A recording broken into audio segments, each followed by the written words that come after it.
Are a number of Africans taking over now as district commissioners from Europeans? Yes, there are. As far as I can remember, in fact, I had 8 colleagues with me who became district commissioners at the same time with me.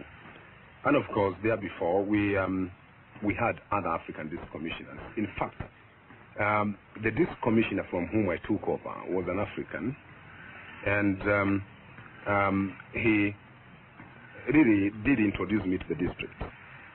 Do you find that as an African you are accepted and respected by the Africans you deal with in the same way that a European district commissioner has been in the past?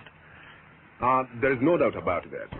I think people are coming to realize the fact that it isn't the individual that really matters. It is the principle he upholds, the principle that he tries to impart into the people. Do you have any tribal problems as a Kikuyu when you have to deal with people from other tribes? Far from it. I feel even happier when dealing with other people. I have worked in another province, Nyanza province, which is predominantly the Baluhia and the Luo, who, of course, had apprehensions first when I got there, but I've got quite a number of friends there, and I would be quite happy to work in the area because I know I was accepted as a leader by the people in that province. From a leader in the country to a leader in the city, Nick Nanyuki, resale manager for Shell and BP, which in Kenya is a combined company.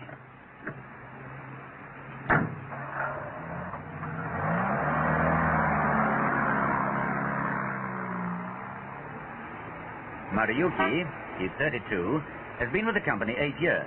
He joined them as a trainee executive after taking an arts degree. The work has given him a wide experience of East Africa, as a depot under-manager in Uganda, building up a chain of service stations in Tanganyika, then over to Kenya to open up new markets. At present, 1 in 6 of Shell BP's executives are Africans. 10 years from now, the company expects it to be 3 in 4. This will do something to offset the pressure after independence for foreign companies to put more Africans in top jobs. But here again, the problem is lack of educated Africans. Reginald Bosenket discussed this with Mr. Nanyuki. Are there many African executives like you in Kenya? I would say there are many, although in the past few years, a number of the larger commercial firms have employed Africans in the executive grades in their organizations. I can mention a few, East African Tobacco, for instance, another oil company, the ESO Standard. It is definitely a pattern that is evolving in the country. When you began, though, in 1955, were you fairly exceptional?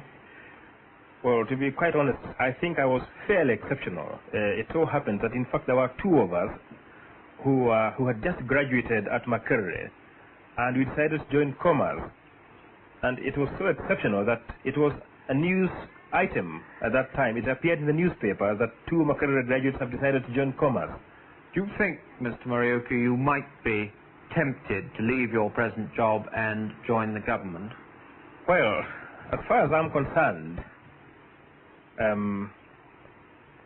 I think the temptation will be there, but it's a question of whether the person concerned answers to the temptation. I have got an interesting job in my company, and it is no secret to say that I have already been approached by some people from the government. But as far as I can see, I'm quite satisfied in my present job and in the prospects in the job that I think I shall resist as much as possible, the temptation. Do you think that an independent government in Kenya will put pressure on firms like yours to increase the number of African executives? I think it is bound to come, really. New countries are always keen to see the ratio, disproportion, corrected, both in government and in commerce. But I think for some time to come, the most immediate problem will be really to man the government services. Mr. Nanyuki, you have